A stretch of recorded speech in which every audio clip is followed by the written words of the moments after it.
Movie की शुरुआत में हम एक बच्चे को देखते हैं जिसका नाम फ्रैंक है। फ्रैंक एक बहुत ही ज़हीन बच्चा है। फ्रैंक ने बहुत ही छोटी उम्र में एक जेट पैक बनाया है और वो उसे न्यू ईयर के एक फेस्टिवल में सेल करने लाया था। लेकिन उसके जेट पैक को रिजेक्ट कर दिया जाता है क्योंकि उसका जेट पैक प्रॉपर तरीके से वर्क नहीं कर रहा था।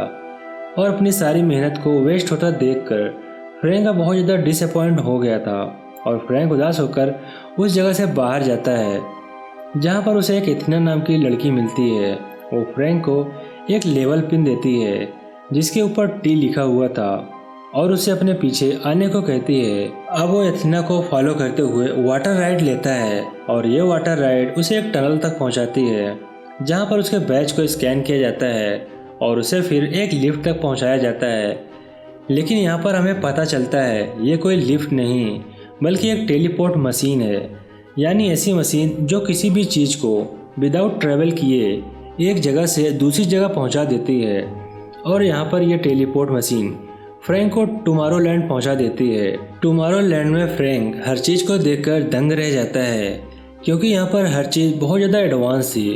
फ्रैंक को ये सब अब अलग ही दुनिया लग रही थी और अभी वो ये सारी चीज़ें नोटिस कर ही रहा होता है कि तभी एक रोबोट उसका जेट पैक ले लेता है। फ्रैंक उन गार्ड को देखकर डर जाता है, उनसे बचकर वहां से भाग रहा होता है।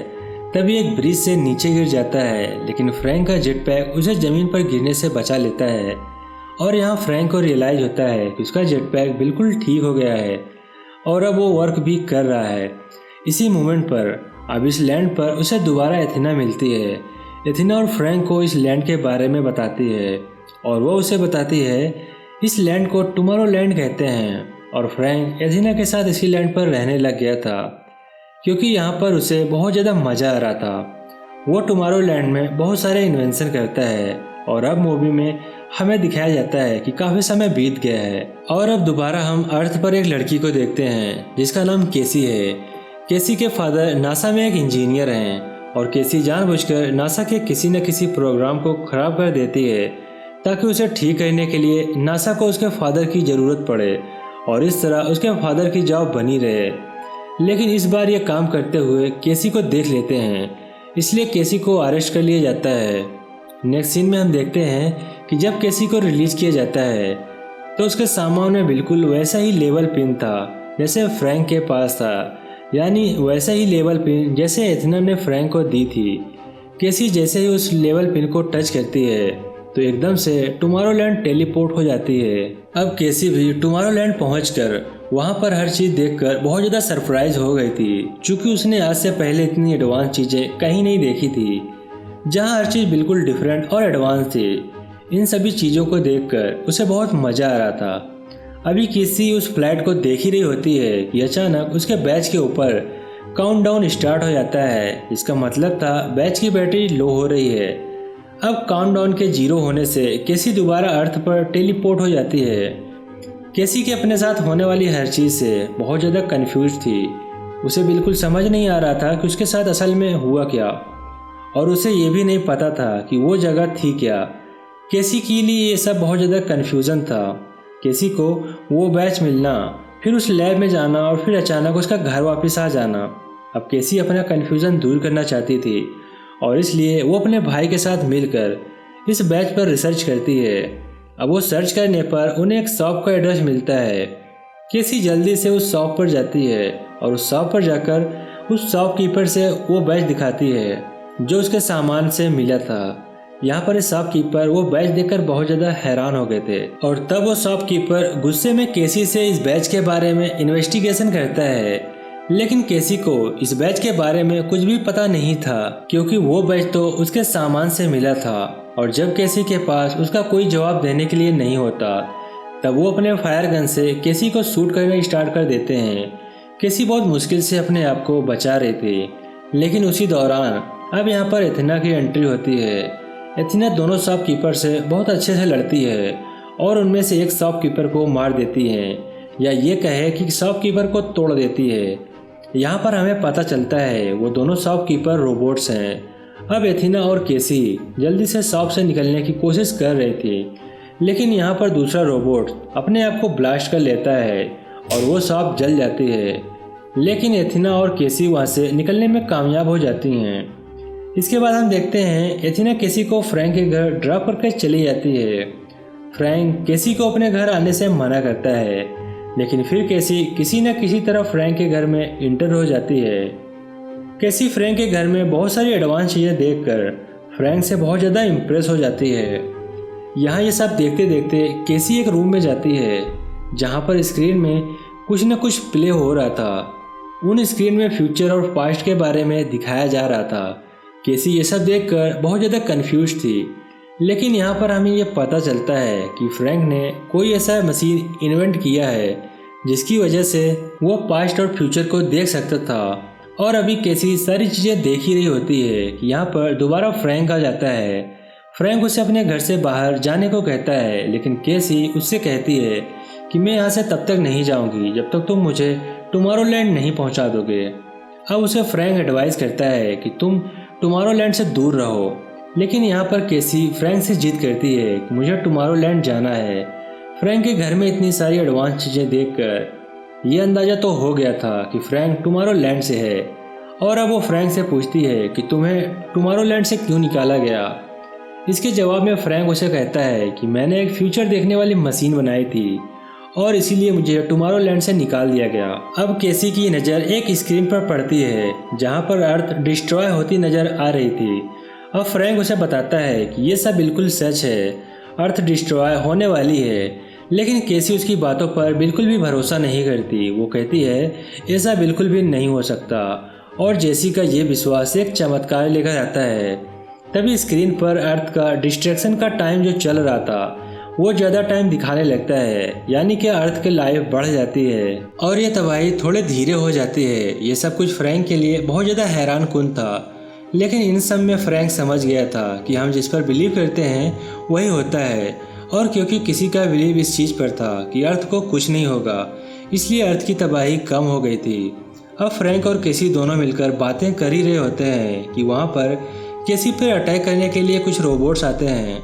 फ्रैंक केसी को उन रोबोट से बचाता है और उसे एक बाथटब में बिठाता है, और इससे पहले कि वो रोबोट केसी को मार दे उससे पहले ही फ्रैंक उस टब को एक रॉकेट की तरह उड़ाता हुआ वहाँ से ले जाता है, और उन दोनों के वहाँ से उड़ते ही फ्रैंक का घर जल जाता है और वो सारे रोबोट वहीं पर ख़त्म हो जाते हैं।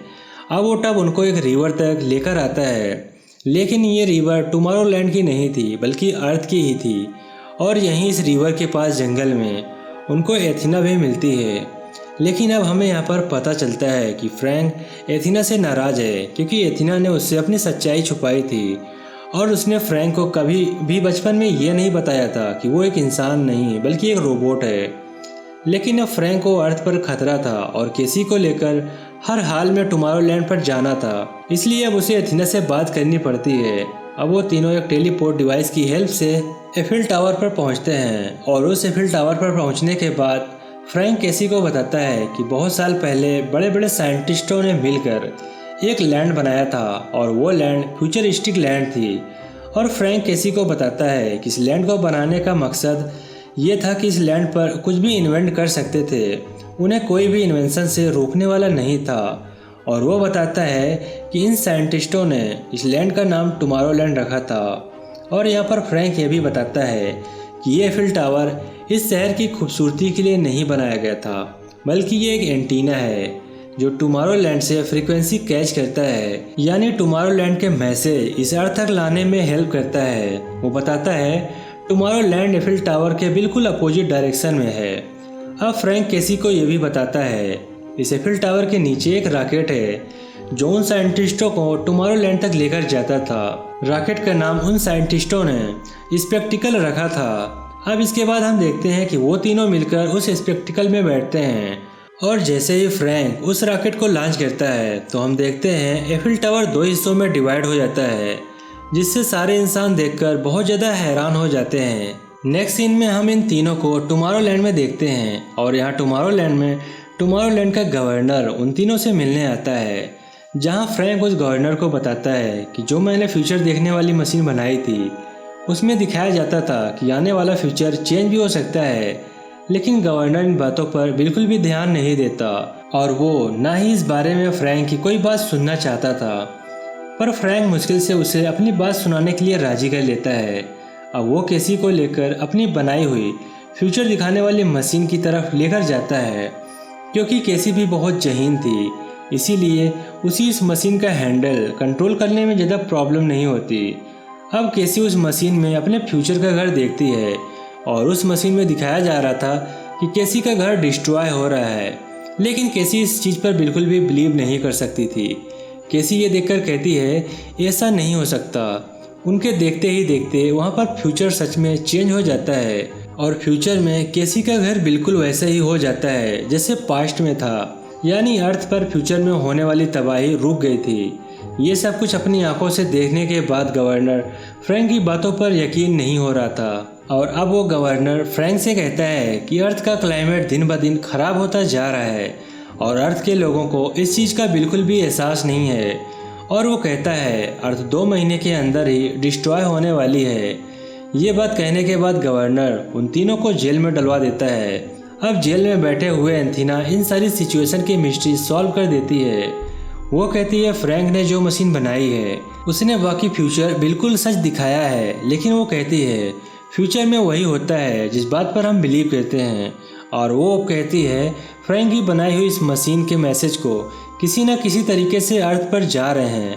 अब अर्थ के लोगों ने इस बात पर बिलीव कर लिया है कि अर्थ डिस्ट्रॉय हो जाएगी और उस बात का सॉल्यूशन बताती है कि अगर हम अर्थ पर निगेटिव मैसेज जाना रोक दें तो इंसान पॉजिटिव सोचने लगेंगे और पॉजिटिव थॉट से फ्यूचर ज़रूर चेंज हो जाएगा।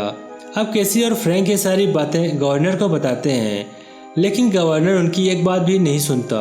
वो कहता है पहले भी अर्थ पर बहुत सारे मैसेज भेजने का मकसद यही था कि अर्थ के लोग अपने प्लेनेट के लिए कुछ न कुछ करें। तब इस बात का केसी जवाब देती है कि ऐसा इसलिए नहीं कर रहे थे क्योंकि उनके दिमाग में नेगेटिव थॉट्स आ गए थे और उन लोगों ने बिलीव कर लिया है कि अर्थ तो डिस्ट्रॉय हो जाएगी। लेकिन अब गवर्नर को उनकी बातों में कोई इंटरेस्ट नहीं था। वो अपने लोगों से कहता है कि इन तीनों को अर्थ पर छोड़ आओ और अब अर्थ पर वापस जाते हुए फ्रैंक गवर्नर से हाथ मिलाता है। फ्रैंक के हाथ मिलाने का मकसद सिर्फ ग्रीटिंग नहीं था, वो गवर्नर के हाथ में लगी वॉच के बटन को दबाना चाहता था जिससे वहाँ पर अर्थ का एक डोर बन जाएगा। और फ्रैंक का मकसद ये था कि वो गवर्नर को लेकर अर्थ पर आ जाएगा और पीछे से एथीना और केसी वो मशीन डिस्ट्रॉय कर देंगी जिससे फ्यूचर के बारे में पता चलता था। यहाँ पर एथीना केसी को बॉम्ब देती है और गलती से वो बॉम्ब अर्थ के साइड में गिर जाता है, जिससे बचने के लिए अब गवर्नर और फ्रैंक दोबारा से प्लेन के अंदर आ जाते हैं। अब उनकी फाइट टुमारोलैंड में होती है। यहाँ पर जब गवर्नर और फ्रैंक लड़ रहे होते हैं तभी एथीना शीशे में देखती है गवर्नर फ्रैंक को शूट करने वाला है और वो जल्दी से फ्रैंक के आगे आ जाती है, जिसकी वजह से फ्रैंक उस गोली से बच जाता है और वो गोली एथीना को लग जाती है। उस गोली लगने की वजह से एथीना का ऑपरेटिंग सिस्टम बिल्कुल भी खराब हो जाता है। दूसरी तरफ हम देखते हैं कि उस गवर्नर के ऊपर हैवी मेटल डोर गिरता है और जल्दी से केसी गवर्नर के पास जाती है और उससे गन छीन लेती है। लेकिन दूसरी तरफ हम दोबारा एथीना और फ्रैंक को देखते हैं। यहाँ हम खत्म होती हुई रोबोट एथीना फ्रैंक से कहती है कि मेरा डिस्ट्रैक्शन बटन ऑन कर दो और मुझे उस मशीन तक लेकर जाओ। अब फ्रैंक ऐसा करने के लिए अपने बचपन में बनाया हुआ जेट पैक ऑन करता है और फ्रैंक एथीना को उस फ्यूचर दिखाने वाली मशीन तक लेकर जाता है। और यहाँ पर रोबोट के साथ साथ वो टाइम टेलिंग मशीन भी खत्म हो जाती है और वो मशीन नीचे आकर गवर्नर के ऊपर गिरती है, जिससे गवर्नर भी खत्म हो जाता है। इसके बाद हम मूवी के लास्ट सीन में देखते हैं यहाँ केसी दोबारा अर्थ पर अपनी फैमिली से मिलने जाती है और यहाँ पर हमें पता चलता है कि केसी के भाई और फादर दोनों इंजीनियर थे, इसीलिए उनको भी टुमारोलैंड में लाने की इजाज़त मिल जाती है। अब नेक्स्ट सीन में हम देखते हैं कि फ्रैंक और केसी इस टुमारोलैंड के गवर्नर हैं और अर्थ के बहुत से ऐसे लोगों को टुमारोलैंड लेकर आते हैं जिनमें टैलेंट था, जो कुछ नया बनाना चाहते थे, जो कुछ इनोवेट करना चाहते थे। और यहीं पर हम देखते हैं कि अब वो टाइम भी गुजर गया जिस टाइम के अंदर अर्थ डिस्ट्रॉय होना था, लेकिन अर्थ डिस्ट्रॉय नहीं हुई, सिर्फ इसलिए क्योंकि अब लोगों ने इस बात पर बिलीव कर लिया था कि अर्थ डिस्ट्रॉय नहीं होगी। और यहीं पर यह मूवी समाप्त हो जाती है। आई होप कि वीडियो आपको पसंद आया होगा। वीडियो अच्छा लगा तो एक लाइक ज़रूर कर दें और अभी तक हमारे चैनल को सब्सक्राइब नहीं किए हैं तो चैनल को सब्सक्राइब करके उसका बेल आइकन प्रेस कर लें ताकि हमारे आने वाली सभी वीडियो की नोटिफिकेशन सबसे पहले मिले। मैं मिलता हूँ आपसे नेक्स्ट वीडियो में, तब तक के लिए बाय बाय।